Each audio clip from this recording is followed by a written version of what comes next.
Alan Thrall is an expert in all things strongman. He believes everyone can find fulfillment from working out, getting stronger inside the gym and in daily life. Discover why real strength is about more than just lifting heavy weights. I was with one of my friends who was very similar to me. He's a powerlifter, strongman. We went to a restaurant, and he looks around and he goes, I bet I have the highest bench in this restaurant. That's just what he cares about. What did strength used to mean to you, and what does it mean to you now? Strength became, when I first got into lifting weights, I was in middle school, actually. It was in preparation for high school football. And at that time, I had lifted weights, and I loved lifting weights because I knew that it would make me a better football player. I stopped lifting weights once football stopped at a high school because I just kind of thought, what's the point? I'm not really crazy about this now that I'm not playing football. I had fallen back in love with lifting weights while I was in the military. And I would have told you, 15 years ago that strength to me was my identity. I wanted to be a big, strong guy so that anyone who met me had no doubt. They would say, this guy's big, this guy's strong. And to me, that meant lifting heavy weights on a barbell and a little bit of strongman, but it was particularly how much weight can you lift in the gym. That's what being strong meant to me. Pretty typical answer, I guess you could say. Once I had I was a starting strength coach for, probably a year and a half. And this was kind of the height of, I guess, my YouTube popularity in 2016 or 17. It was definitely the peak of YouTube instructional period of all these instructional videos and tips and whatnot. And at that point, I was a starting strength coach, and so I had bought into the starting strength way of thinking. And I don't know how much experience you have with starting strength, but they have a whole sales pitch, like I mentioned earlier, of what strength is. It's your ability to produce force against an external resistance, which sounds like a decent definition of strength. But their external resistance is a barbell. That's nothing else. So how much can you bench, squat, deadlift, and overhead press? And they had a reason for why those were the ultimate measures of strength. And so I would have said, strong is how much you can bench, squat, deadlift, and overhead press. I wouldn't have said anything about doing pull-ups, doing push-ups. I wouldn't have said anything about, sure, you can deadlift 600, you are strong. However, you have high blood pressure, you're severely overweight, all these, a number of issues. I wouldn't have even considered that. I now don't think that is a strong individual or a strong body in the holistic sense. So that's kind of how I view strength now. Strength is a lot more tied to health and physical ability nowadays than it was in the past. So someone who might be who only deadlifts 300, but can do a number of pull-ups, who can hold either heart rate steady by doing cardio for a number of minutes, whatever, and who has good overall health, I would say is a strong person. From what I've seen, people that have been training for more than 5 years tend to gravitate towards what you're saying over time, because it starts out where you get into this very tight-knit community. Is it strongman? Is it powerlifting? Is it calisthenics? And then over time, you realize that strength isn't singular, as you said. There's a lot more domains to it. There's the absolute strength of pushing heavy weights, which is fantastic. Then there's also relative strength, just being able to move your body around with calisthenics-based movements, and not discounting health, because you can chase peak strength, and no one's going to argue that the strongest people in the world or the fittest people in the world aren't the healthiest, because there's almost like a inverted U like an inverted U of health relative to your physical function. Like the fitter and stronger you get, to a certain point, improves the quality of your health. You go too much the extreme to being the best in the world, you're probably not the healthiest, because there's certain sacrifices that are required to be made. So most people listening and watching can relate to this progression and maturity over time, that it's okay to become less identified with one particular way of doing thing and gravitate towards a more holistic approach. But I feel that it's difficult for people to do this because we're very social, community-based creatures. Human beings are like that. And then when you say something like, I want to lift weights, but I also want to do some cardio, that's polar opposite. You can't be doing that. Or same for my world. It's like I'm doing calisthenics, but I don't mind lifting some weights to fill in the gaps and just become complete from both sides of strength. Yeah, I was talking about having a conversation like this earlier today. I think that a lot of it is very tribal, especially with what social media, not to say that social media is a bad thing, but with what social media has done, we get inspired or motivated by a type of person, whether it's I saw World's Strongest Man and I want to be like one of these guys. I saw a big, strong power lifter. He has kind of similar body type to me. I want to do that. Or I was watching the Olympics and I saw some gymnasts doing this, and those guys are jacked and they do this and that. So you kind of are motivated and inspired by this type of person, and then you strive to be like that person or that group of people, and you kind of get into this tribe, and now your values are of the tribe's values, and so you want to show your status by saying, I squat 405, and within my community, that's strong, and so that's what I'm shooting for. And I think that can be good for people to get involved. And I think, like you said, being social is important. It might not even be 405. It could be winning strongman competitions to show my status, or being able to do a handstand push-up, and post it online for my community to see. You kind of put these values, and it's almost as if the tribe's values are more important than your own. So you do get, some people get stuck in this thing. And there was a time when I was stuck in this powerlifting mindset. This is what powerlifters do. If I want to continue showing some credibility, I have to keep increasing my bench, squat, deadlift. And then, yeah, like you mentioned, once you're kind of like, hey guys, I've been doing some running lately, it's met with like, you're doing what? That's not what we do. So yeah, it can be tribal. And it's funny when people don't realize, they don't see the full picture of the totality of your training. They'll see you doing an exercise, using myself as an example, and it's like, oh, you can only do that. And then there's almost like this defensive reaction that you want to like give back and be like, oh, but I'm doing X, Y, and Z as well. It's like, I can't compete with someone who's specializing. Not saying that's better or worse. It's just, it's a different game that you're playing. Yeah, it's definitely just a snapshot. And I think it takes a level of maturity to know that and understand it and accept it. Whereas I remember this was when I was like 21. I was with one of my friends who was very similar to me. He's a powerlifter, strongman.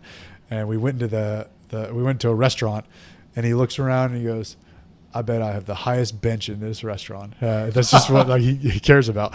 And I joked about that when I did my 10-mile trail race last summer. I had posted a picture of the finish line on my Instagram, and I said, I finished with this time about mid-pack. And I said, but I'm not too upset with finishing mid-pack because I know that I can deadlift more than any of these guys. So I would just say, just joking like that. But yeah, it's kind of like, sure, I can only do this, but they don't know that I can do this too. So, but yeah, I think like I said, it does take a level of maturity to accept that and to know that this person lifts a lot more weight than me. But that's the only thing of importance to him or her. I put my energy toward other things as well. So, as someone who has primarily lifted weights throughout their life, what have you learned from running?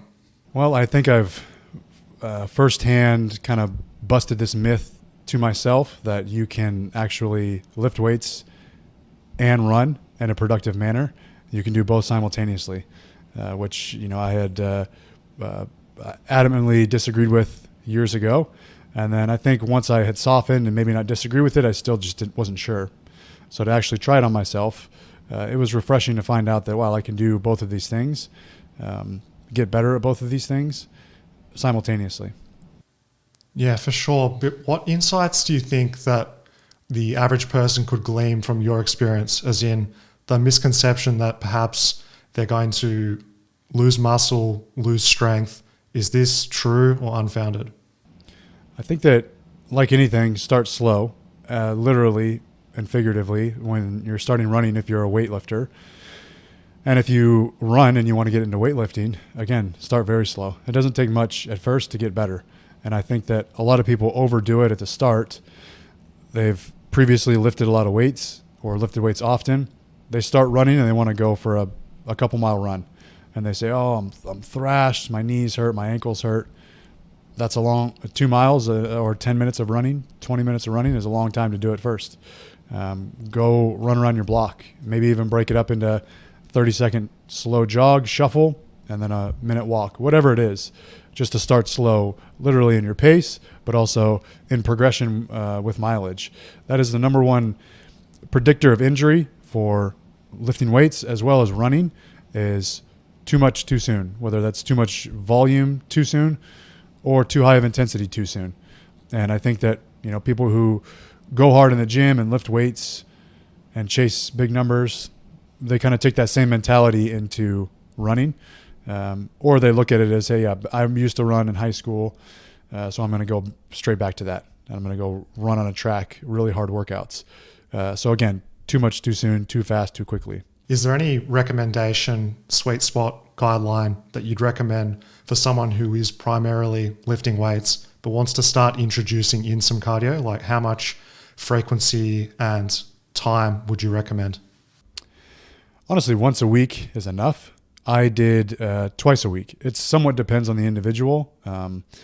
If they are very active and they're on their feet often, so before I had started incorporating more running into my routine, I was already walking 15 to 20,000 steps a day, just on my feet all day. And so to throw in a couple miles of those 15,000 steps, it didn't really bother my knees or hips or feet. But if you are sedentary or if you just work a desk job and your only real activity during the day is an hour at the gym and you want to start running, you start running a couple of miles at once and that's a few thousand steps additionally. So it does depend on the individual, but I think that once a week is enough. I started with twice a week. I would do twice a week. One of the runs would be 2 miles. Another run would be 1.5 to 2 miles. And I would do that, I think it was Tuesday or Wednesday and then Saturday. And I would not care about my pace. I would log it in my watch just to keep track of it. But I would look down and say, sometimes say, wow, that's slow, but not be upset about it. And there were times when I would run and I'd say that was pretty fast. That's good that I can run that fast and not be affected by it. But I need to slow down. So it was kind of just to keep me in check. Because I knew going into it, I didn't want to do too much too soon and put another sour taste in my mouth or have some sort of confirmation bias and say, see, I told myself running is bad. You shouldn't do it. With that said, I've talked a little bit about the interference effect, and a lot of people will cite that either weightlifting or running can have this interference effect when done both at high volumes. And if you are trying to be an elite runner, that needs to be the bulk of your training with some weight training to help improve your running, as well as a number of other reasons, injury prevention and things like that. But if you're primarily a power lifter, I'm not going to prescribe a bunch of running to you unless it's something you wanted to do. So if both of those things are kept down at a lower percentage, I don't think the interference effect is anything to worry about. Maybe for more elite or more advanced athletes. It's refreshing to hear that advice because in fitness, it tends to be an all or nothing type of recommendation. You're either doing all the cardio or you're doing no cardio. And seeing that you were getting some beneficial effects from a twice per week frequency while also concurrently lifting weights is really affirming to the average listener, because I feel that we want to get stronger, build muscle, and have a decent cardiorespiratory base to feed into all of those different disciplines, for sure. And last thing on the cardio, how would you recommend structuring that into a week when combining it with strength stuff, i.e., do you do it in the AM session, the PM session? How do you like to fit it in? I think it depends on your schedule and what works best. I would do it really whenever I could get it in. I find that running, if it's low intensity, running first and then lifting weights, I feel a little bit better than the other way around, depending on how much volume I'm doing. If I do a whole lot of squats and my legs are fatigued and a little bit pumped, it's not, running doesn't feel that great. But I feel like if I run a couple miles, low intensity, rest for a minute, let my heart rate come back down, I'm warmed up and ready to go.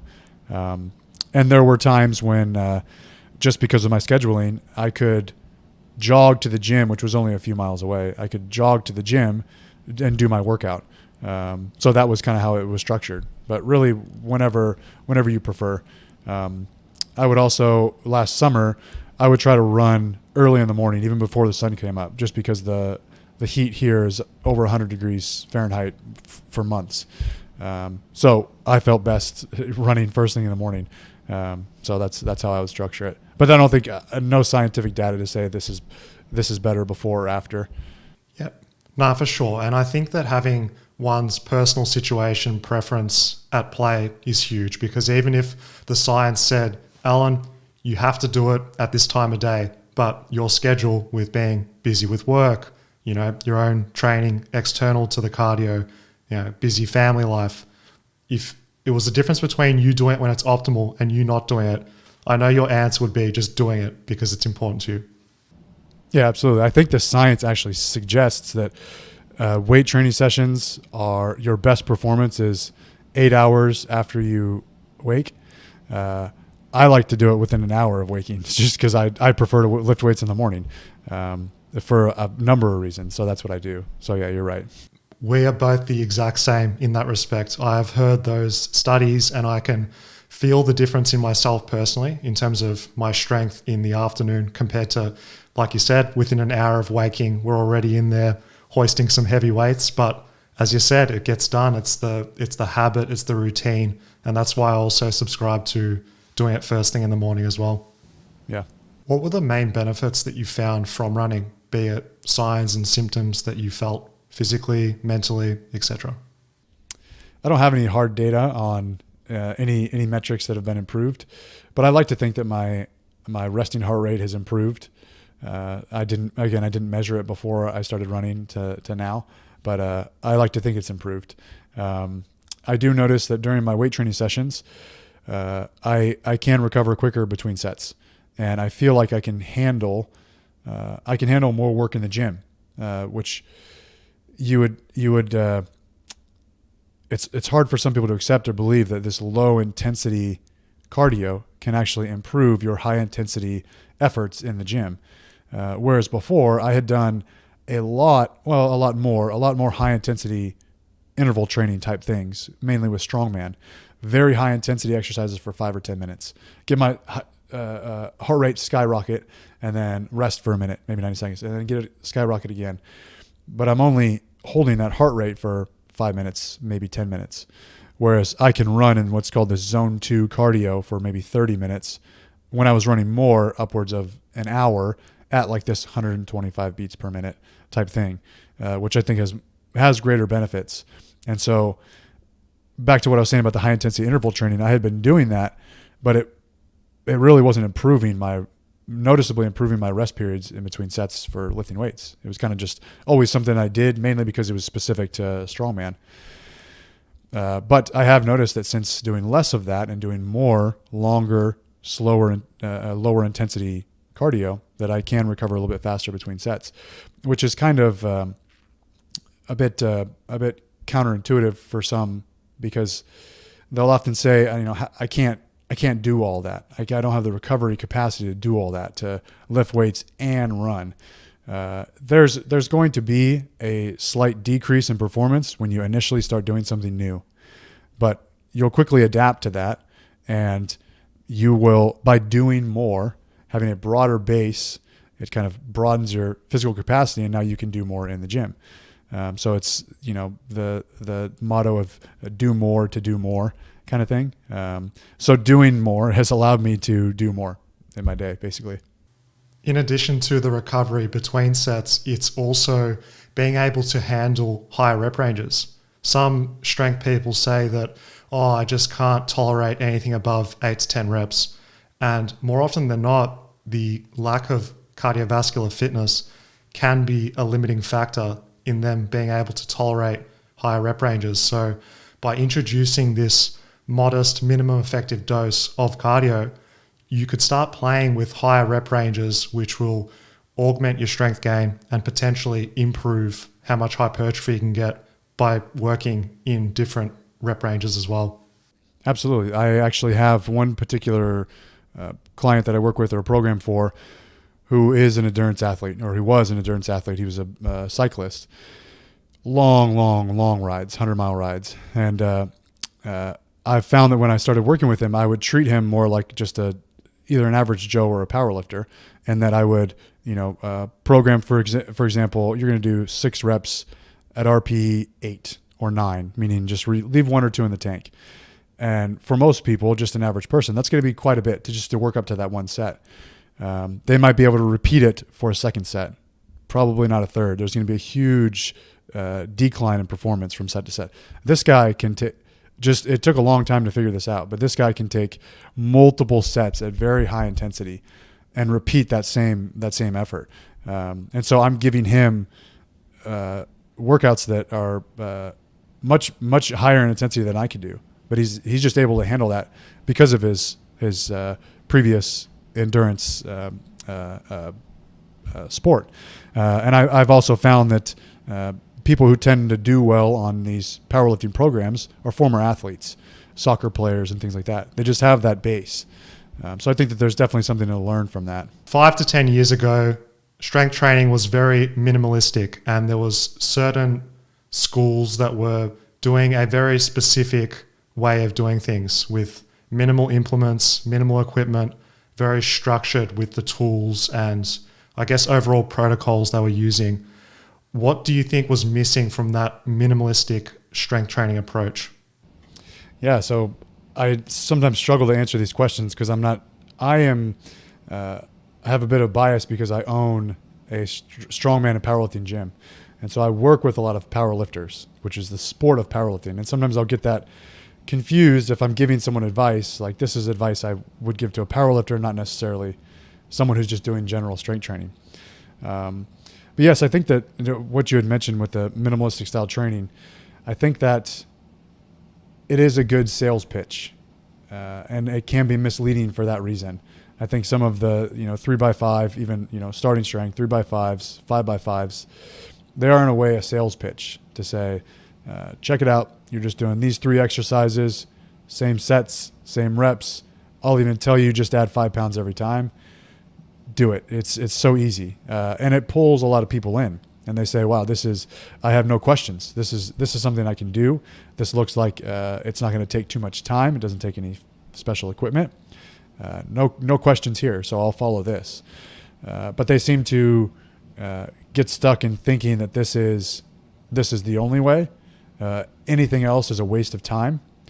When I would honestly suggest a beginner start with a much broader base, a much larger base of exercises to choose from. Whereas someone who's more elite, like a powerlifter who's very competitive, that's going to be much more specific. So the exercise selection is less, which is kind of backwards for a lot of these beginner programs. And I don't want to say they're entirely bad, because there's a lot of people who get drawn into barbell lifting or strength training, or just see the importance in strength training from these programs. And then from there, hopefully they have the awareness to say, okay, this has stopped working, or I have developed an interest in this and this, so I'll pursue that. But I think a lot of people get trapped in that minimalist thinking to say, well, so-and-so says that this is the only way. It's a waste of time to do anything else. Body weight exercises are pointless. I've got to have a heavy barbell. So it just kind of traps them in there. So it can be misleading. So I would say those are the criticism I have of, I guess, general strength training and beginner templates. That's a fantastic response. I really think you nailed it with that, because they are alluring as a method, because when you're new to fitness, it's so complicated. You've got all these options and you don't have as much experience to know what works, what doesn't work.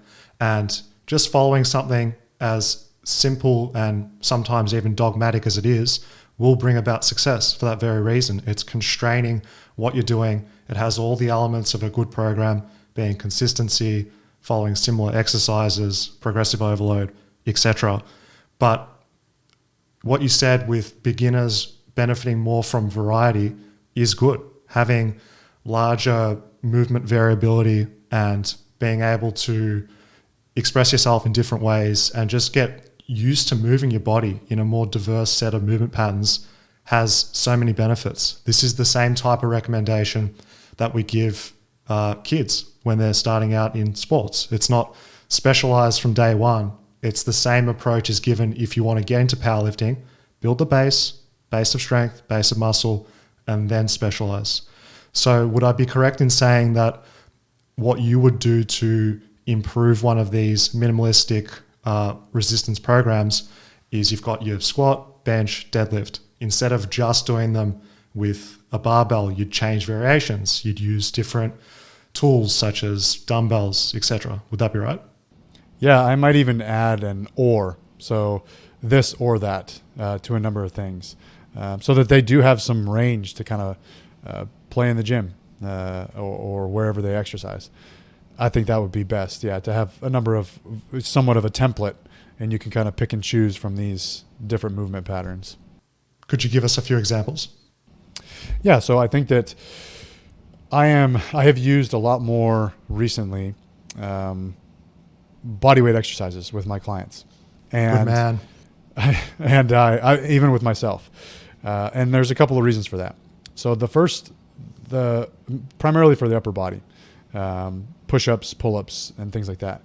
Now, the criticism of bodyweight exercises is that they're not very scalable, because if you have an untrained person who's overweight, I'm not going to prescribe a max set of pull-ups if they can't do any pull-ups.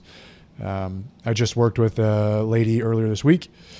She cannot do a push-up, so that's one of her goals, is to do she said a set of push-ups. But she can bench press a training bar, a 15-pound barbell.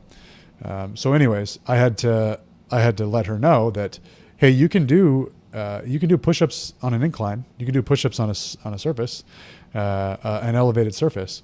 Instead of doing pull-ups on a barbell vertically overhead, you can do rows. You have a squat rack and a bar, just do inverted rows.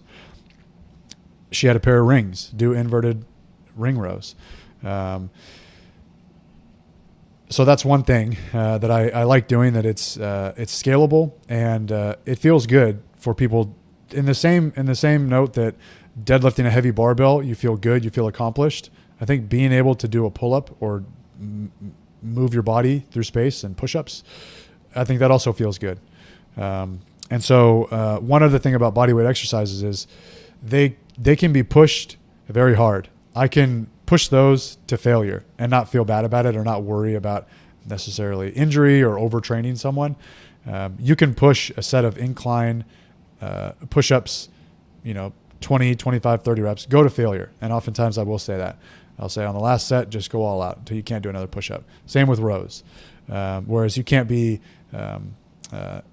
something like that for a barbell movement. Just squat this weight until you can't stand up. So they can be pushed very hard.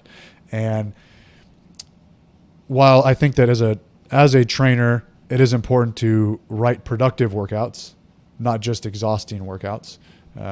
It's easy to write an exhausting workout, but it takes some thinking to write a productive workout. With that said, I think that people do like to feel accomplished when they leave the gym.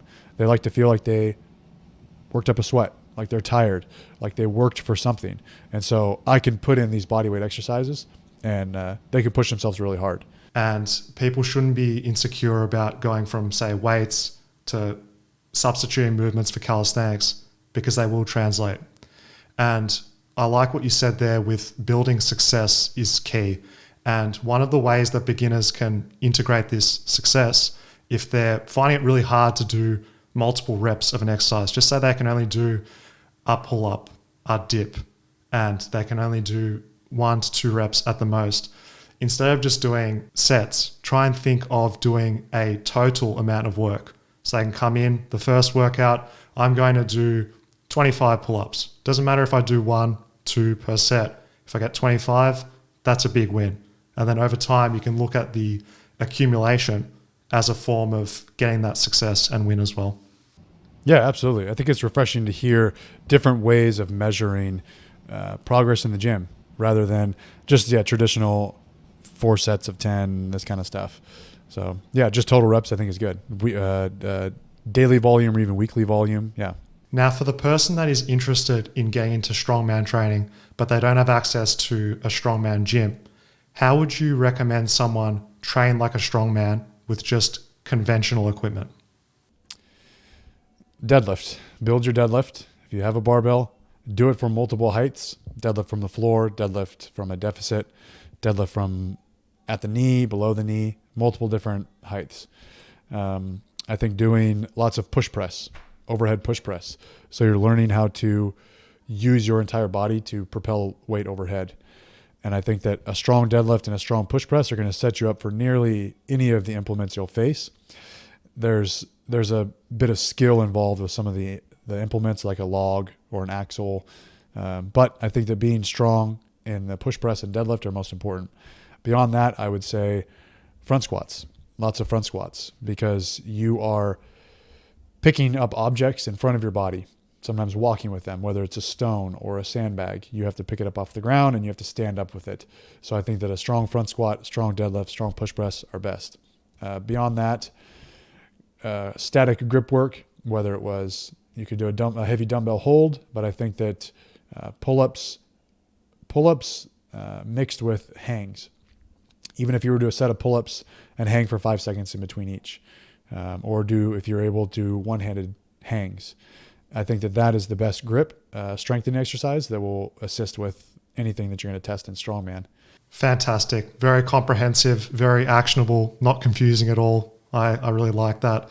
With the grip specifically, what kind of progressive overload metrics would you be looking at specifically for, say, strongman? Similar to what you had mentioned with the total pull-ups, 25 pull-ups in a workout, however you do it. It would be time. So I would say, just depending on who it was, but if I was to say you're going to do 2 minutes of static hold or hang from a pull-up bar, you're going to do 2 minutes. And you're only going to have the timer running while you're hanging on the bar. And some people might do 30 seconds and then stop the timer.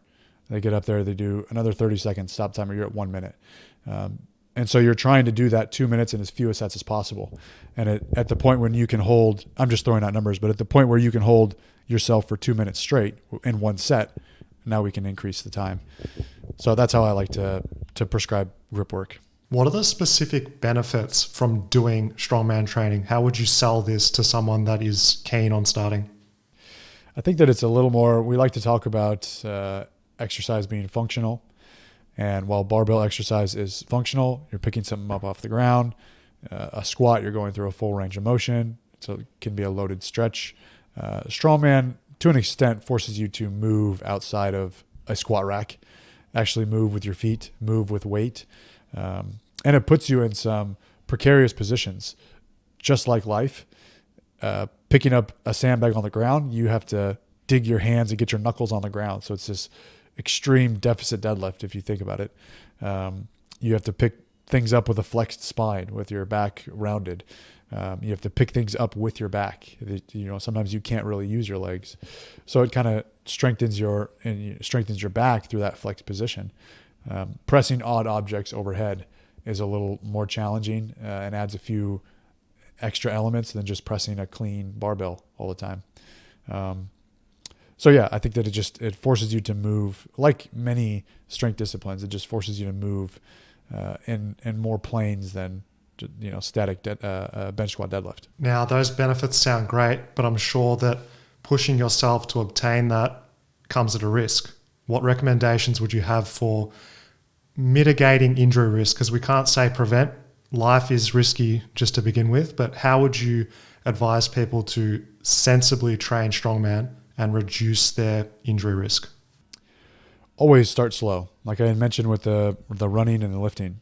Start slow, give yourself time to expose yourself to these new ranges of motion, like the Atlas stones or the sandbags, and to not only give yourself time to adapt to those, give your body time to adapt to those movements, but also just to build some confidence. If you're bending over and rounding your back over a big stone, I've seen it in the gym before, a power lifter who's only done deadlifts for the past couple of years comes over and thinks, okay, boy, the only option I have is to try to max out the heaviest stone I can pick up. And they want to bend over, get into this flex spine position that they haven't really been in. Their knuckles are scraped against the ground. They're way down there. And they have no confidence. They're thinking, oh, I'm gonna hurt my back. Isn't this bad for my back? If you're going into a movement very timid and expecting injury, it's just not a good headspace to be in when you're lifting weights. So build up a lot of confidence. And with that, leave your ego at the door. So don't go over to the strongman side of the gym and think, I'm big and strong, I can do anything. So just, start slow, get yourself accustomed to it. And it's no different than lifting weights for the first time. You meet someone where they're at. If they don't have any experience doing this, start slow, get better over time. I agree with your ideas there. It's always someone doing a new movement. They're trying to add way more to their 1 rep max than realistically possible. And also there's signs and symptoms that we all know going into a workout or a particular PR attempt that just show you that it's not a good day to try it. You hear the same type of narrative from everyone. Oh, I was warming up. I didn't feel quite strong. I didn't feel that explosive on my warm-ups. I felt a little bit of an ache in my pec or my bicep when I was doing that exercise. That type of speech is always followed with, and then I tore my pec or I right. tore my bicep. So I agree. It's that stuff in addition to just being mindful of your body, and you can really reduce the potential harm. Yeah, I agree. With strength training, we all want to maximize how much strength we can get and improve this over time. What have you found to be a nice, simple, and effective way to predictably get stronger? I think that it's important to define what it means to you to be strong. So if someone were to say, this guy deadlifts 500 pounds, but he can't do one bodyweight pull-up. Is he strong? Well, sure he is, but is he strong? This guy only deadlifts 200 pounds, but he can do 20 pull-ups. So it's hard to say, what works best for getting strong, because the definitions can vary. You might have more of a calisthenics approach to what strength is, while someone else might say, if you can deadlift 1,000 pounds, that's all that really matters.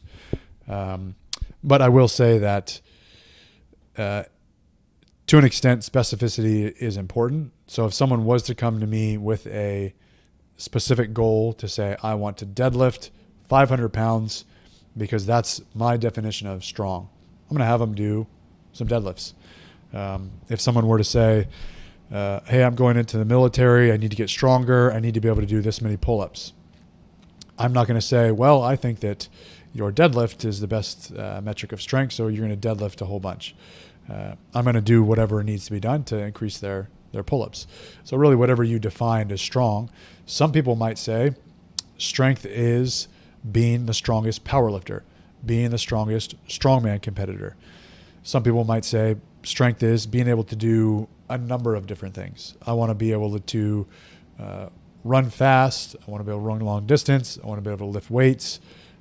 All of these things. They might say a strong body is a healthy body, or someone might say a strong body is someone who can lift a really heavy barbell. So somewhat depends on the definition of strength. But to come back to it, I think that specificity is important. I know we had talked earlier about building a broad base, but I think that's because of my definition of strength would be a little more broad than what someone else might say, or what I would have said 5 years ago. So I think that's, in my opinion, what a beginner should be focused on, is a broad base in order to get strong in multiple areas, not just the specific one.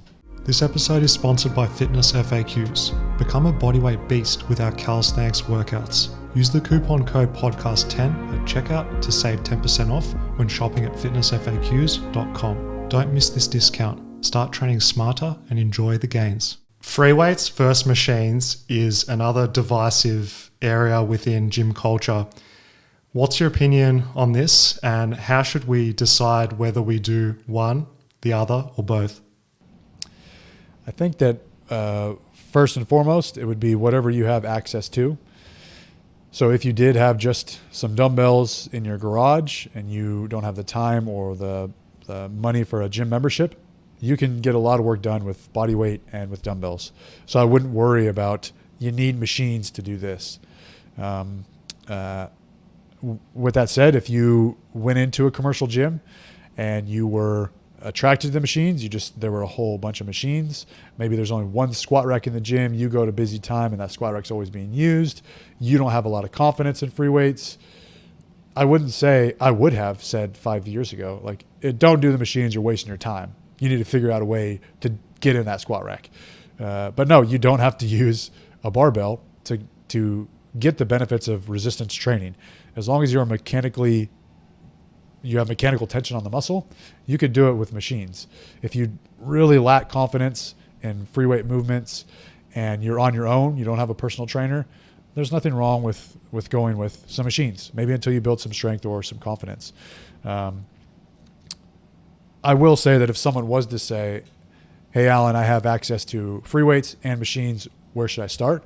I would encourage them to start with free weights, because I think there's some added benefit, not only building muscle, but the balance component that I think are valuable. Also, just the stability of the free weight moving.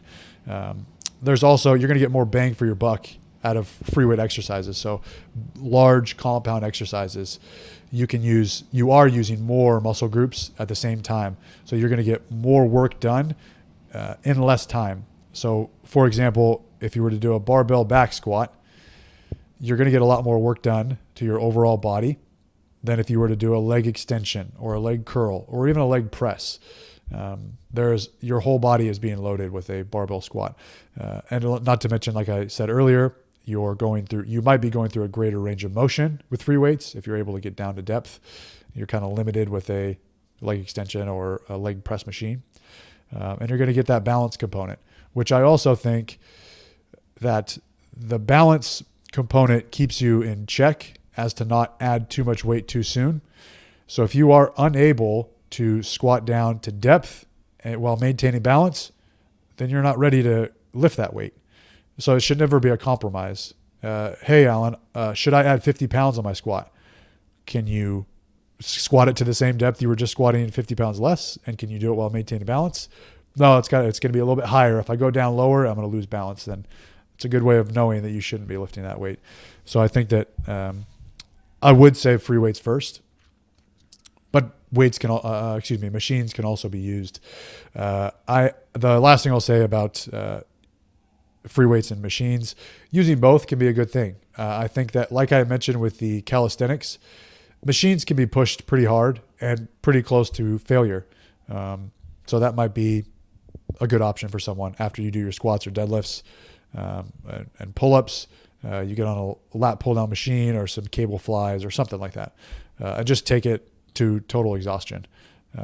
Is probably easier to do and a little safer than doing it with free weights. That's another reason I would suggest machines. I just speak from personal experience because in my first several years of training, I was very much a barbell purist, just because I feel the early era of the 2010s fitness was just rife with, if you're not squatting or deadlifting with a barbell, you're a pussy. So I just want people to know that you can definitely substitute movements, and it's not any less hardcore if you do choose to use machines. It's like, depends on your goals and much more. Yeah. I think that there was a bit of a realization for me too, when I used to be, the same way. I would think like that. And I would think that the barbell bench is the most important metric of strength or something like that. But I'm being outbenched by a number of other people who train far differently than I do, or who don't do a lot of bench press. Or I would say barbell bench press is the best for upper body hypertrophy. If you want to build chest and shoulders, triceps, got to bench press.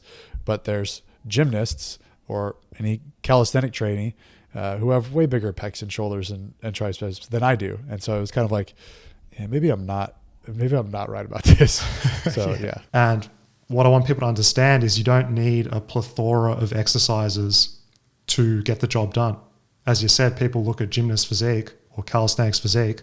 They would assume that they're doing all this stuff or maybe lifting weights too, but often they're just doing push-ups and dips. Yeah, so I think that as an outsider, because I wouldn't call myself a calisthenics guy, I think that at times, from the outside looking in, it appears like a lot of calisthenics is a bit of a circus, and that it's just for show. And I also think that sometimes that looks unattainable.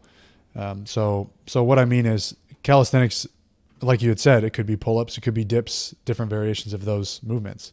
But we see it as kind of the bar star stuff of like flipping around and clapping hands and catching a bar, or doing, front levers and one-handed handstands, things that look like it's just, like I said, a circus, just a show of entertainment, but also just completely unattainable. Like even myself, I look at some of those things and think, I don't think I would ever be able to do that.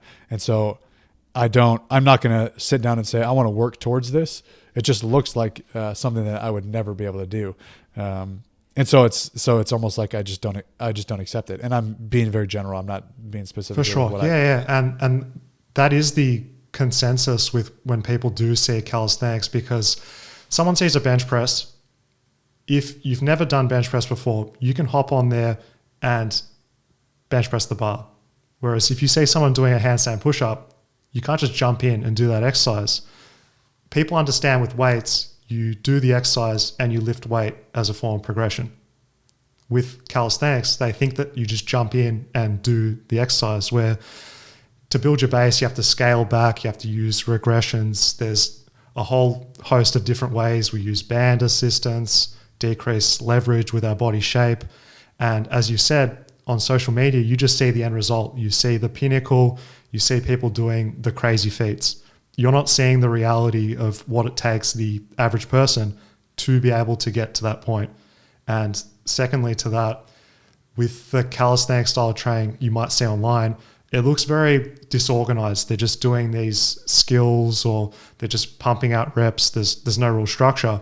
But behind the scenes, the people that are doing it properly, sustainably, and progressing, all types of people, the average Joe, adults, etc., are doing it in a scalable way, just like weights. Yeah, that is good to know. And I've been learning that myself. I recently found I don't know if you're familiar with him, and I might be butchering his name. Is it Rafael Paez? Yeah. But I've recently started following him on Instagram, and he posts a lot of stuff regarding training with calisthenic training that he does. Whether it's a one-arm pull-up or things like that, and progression towards that. And it has opened up my eyes to see that there is a lot more to this than, like you had mentioned, just do the exercise or just try to do the exercise. Oh, you suck at it, you fell over, just try again, So yeah. The fundamental strength principles are comparable to, say, powerlifting. We often extrapolate that to calisthenics. The main point of confusion with the bodyweight stuff is people see the straight arm exercises or isometrics. These are very unconventional, unfamiliar in gyms and lifting weights. So people have absolutely no idea, how long should I hold an exercise for? What is a high intensity or a low intensity? And the nice way that I can leave you, Alan, and people that aren't aware, is you can divide your isometric time by 2 to get the equivalent in reps. So if you're doing like a 10-second hold, it's equivalent to 5 reps from a intensity perspective. Okay. I like that. Yeah, it is refreshing. It's the same way that I think someone getting into barbell lifting, to see that you don't just go into the gym and lift a barbell. You do, there's some exercise selection, there's some sets and reps to start with. I think it's good to apply it to that as well. What advice do you have for people that are exercising into their 30s and beyond? None. I don't have any special advice for, I wouldn't say that 30s is aging, but 30s, 40s, 50s, 60s, no special advice. and I take this from direct experience. Whenever someone emails me an inquiry about personal training, sure, I like to know their age just to put a face to it. But their age is not nearly as important to me as their training history or their training age. I have worked with people in their 30s who are getting off the couch, completely sedentary. They've never played a sport. They've never done anything in their life. They've never really even exerted themselves. They've never went in the backyard and dug a hole.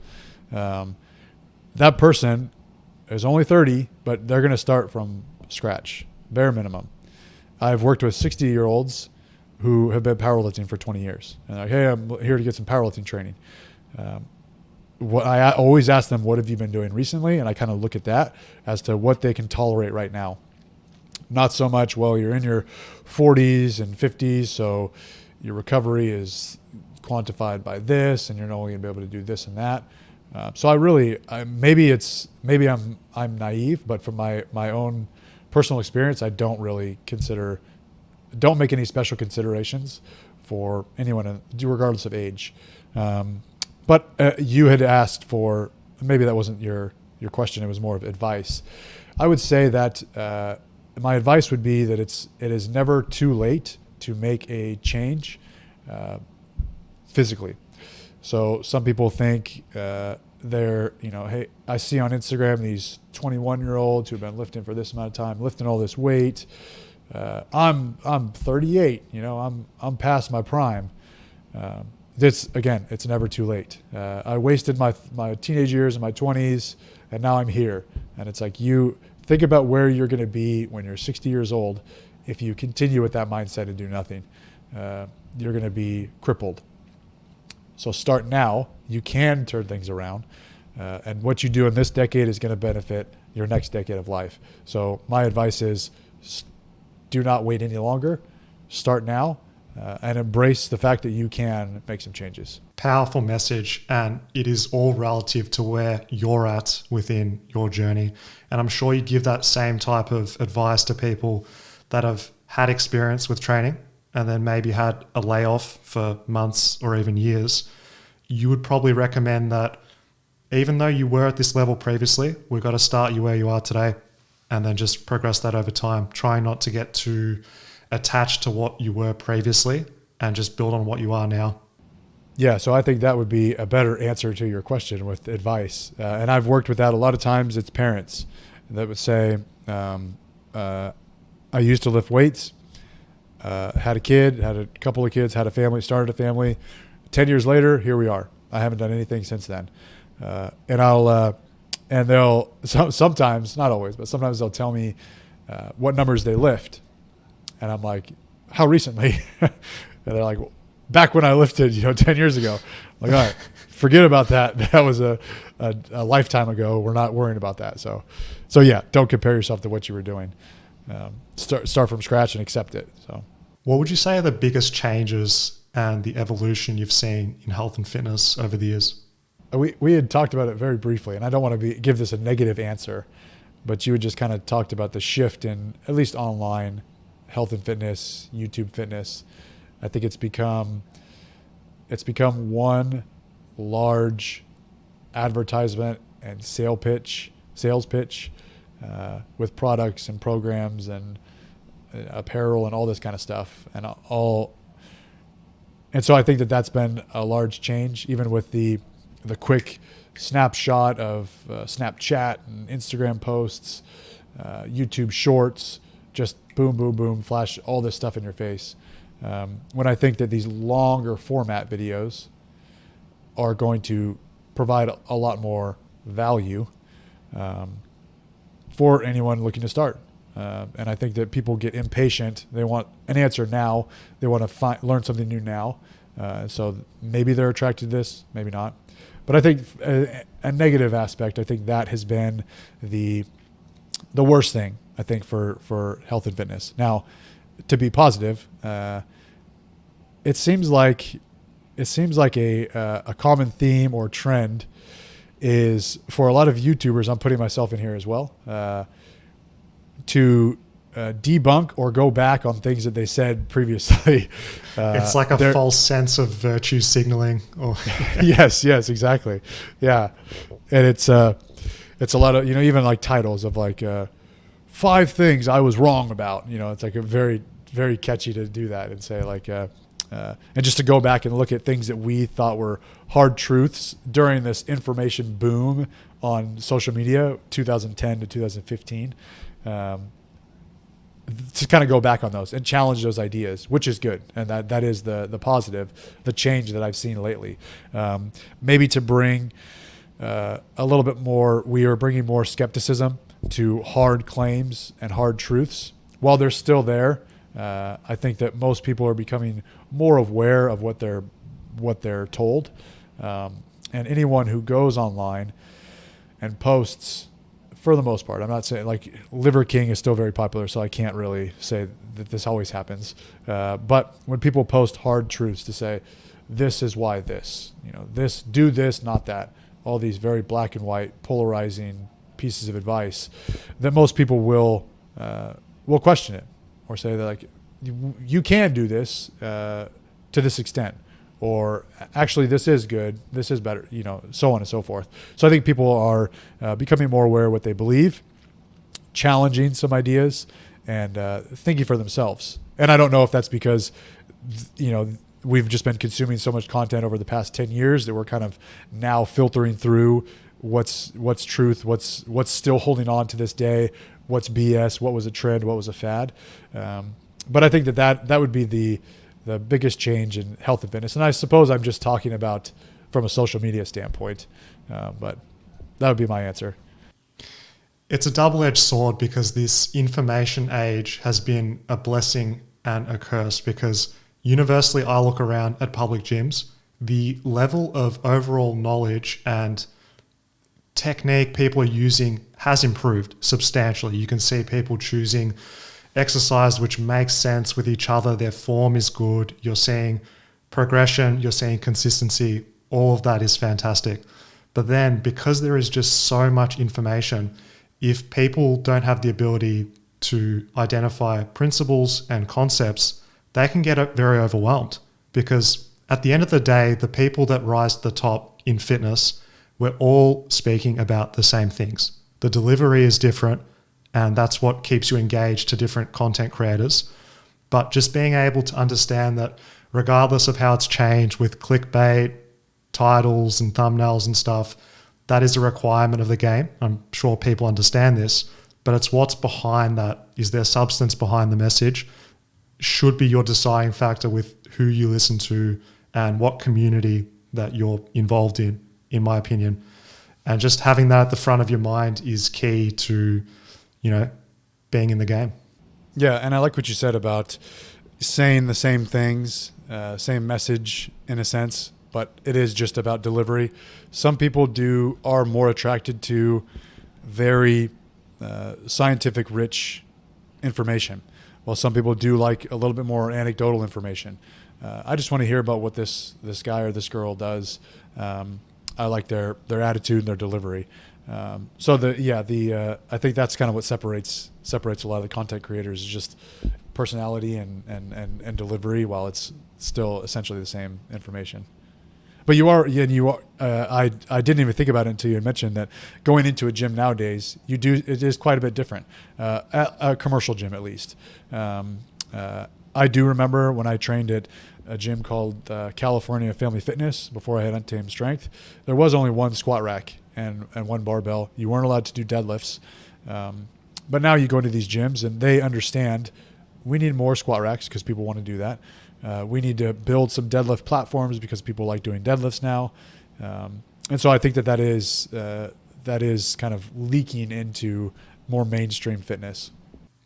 People are getting smarter. People are universally supportive in the real world. It's just on social media, you need to understand that negativity sells and the world isn't as bad as it seems, and health and fitness is evolving. It's getting more popular. People are getting smarter. That's my 2 cents on that too. Yeah, absolutely. I agree. You're transitioning to some hypertrophy training now, Alan. What are you looking to learn from this experience? I have already learned the mainly program structure. So previously, anytime I did hypertrophy training, I would just tack on some things at the very end of at the end of a day. I would do some isolation exercises at the very end when I'm tired, when I'm pressed for time. So a lot of times it didn't get much effort, and sometimes it was skipped. And so figuring out where to put these things in my program that will better optimize my results, I've liked a lot. So this program that I have, I'm following a program right now written by another YouTuber, Natural Hypertrophy, and doing this program has taught me a few things already. One, what I just mentioned, the program layout, but also actually putting effort into isolation exercises, into smaller exercises, whereas I would put all my effort into the big lifts and then just kind of go through the motions with the smaller isolation lifts. But I need to put just as much intensity into those small movements and actually train those very hard. So my approach to those, actually convincing myself that this stuff that I'm doing actually matters. So I need to treat it as if it was of the utmost importance. So those are things that I'm already learning. And I've actually found for myself, one small thing that I've learned that I've just kind of realized this past week. My pull-up strength is increasing pretty quickly. That's my pull-up strength, body weight, as well as my weighted pull-ups and chin-ups. And I have done in the past a number of pull-ups or in my program. I've incorporated pull-ups into my routine, but I don't think it's until I recently started additionally training my arms and actually putting some direct arm work in that really, really carries over. And I used to be of the, mindset that arms, whatever, it's, fluff and puff, that's all boring. You don't need to worry about that. Just do your big compound movements. Everything else will take care of itself. But now that I'm actually focusing on direct arm work and actually trying on this direct arm work, my pull-ups are really improving. And I think that has to be it because like I said, I've done lots of pull-ups in the past without much progress. So the arm training is helping. So like I say, those are the couple of things that I'm really I'm learning for the program. There was one other thing I wanted to say, but I can't think of it. But yeah, those two things definitely. It's fantastic to hear that the isolating of the arms is improving your pull-ups, because I can agree with that from personal experience and with what I've seen other people, because it just doesn't get fully fatigued with those compounds. As good as pull-ups and chin-ups are, you do them to exhaustion, rarely is that going to be the limiting aspect in terms of being able to fully stimulate and hypertrophy the biceps. So I've also found that doing the direct arm work has helped pull up, chin up performance, and my elbows have never felt better. In the past, when I was just a compound purist doing pull-ups 3 days a week, got strong, I improved specificity. We know that reigns supreme, but the smaller tissues around my elbow locally, that medial epicondyle, were getting so stressed because my biceps weren't acting as brakes as well as they could be in the actual exercise itself and mitigating the forces at those tissues. So not only is your performance going to improve, your muscle size will increase in the arms, which is good too. You'll also be able to not have the aches and pains of tendinopathy in the elbows, which plagues many people that get really into doing pull-ups. Yeah, and so far so good. So hopefully that's all contributing to that, like you mentioned. The other thing I was going to say is that I think previously, if you were to say, hey, you're doing a hypertrophy program, I would think it was all fluff and puff. You're doing 5 sets of 10 on all these very isolated movements. You're doing some bent over tricep kickbacks, very boring stuff in my opinion. But no, a hypertrophy program, especially for a natural athlete, is very much a strength training program with some isolation involved. So I'm still doing lots of overhead pressing. I'm still doing squats. I'm still doing weighted pull-ups, body weight pull-ups, dips, weighted chin-ups. I'm still doing some dips, ring exercises, pelican curls. So these are all very much strength training movements that I enjoy doing, but it's still this hypertrophy bodybuilding type program. It's not just a let's fluff and pump the muscle up, which I had kind of thought previously. So that's really refreshing as well, because strength training enthusiasts are, drawn to bench, squat, deadlift, whereas, a more of a gym bro bodybuilder just likes doing only isolation exercises. But it's the combination of both that I'm really, really enjoying. So I've learned that as well. It can be both. And like you had mentioned with calisthenics, I'm sure that some people think, oh, calisthenics, so I have to do bar revolutions and handstand walks and all these things, and it's like, no, you're going to do a lot of push-ups and dips and things like that, actual strength training, as well as barbell movements, as well as arm isolation exercises. So it's not just this end product that you see as the bulk of your training, which is kind of what I thought bodybuilding training was, or hypertrophy training. And that is one of the major benefits of a hypertrophy approach, is that you have progression in so many exercises. And that's what keeps it really fun. You've got progression in your compounds, you've got progressions in your isolation. You're not married to one low rep range. You can use sets of 6 and build some strength and muscle with that, or you can go up to 30 reps. There's just a lot more variability within exercise selection and intensity, if you will, of effort relative to failure at different rep ranges too. Yeah, that's another thing that I see, 6 to 10 reps at times, sometimes 15 reps. So yeah, the additional sets and reps, or the variation in sets and reps is really nice. It's not just 5 sets of 10 for everything. So yeah. Awesome, man. Thank you so much for sharing your wisdom with the Fitness FAQs audience. Where can people find out more about your work? Untamed Strength is my Instagram. Untamed Strength or Alan Thrall on YouTube. If you are in the Northern California area and you wanted to check out the gym, Untamed Strength, the website is trainuntamed.com. And there's also a questionnaire that can be submitted there. That'll go straight to my email, and I check that once a day. So awesome. Thanks for your time. Of course. If you enjoyed that, click here for another value-packed Fitness FAQs video. Peace.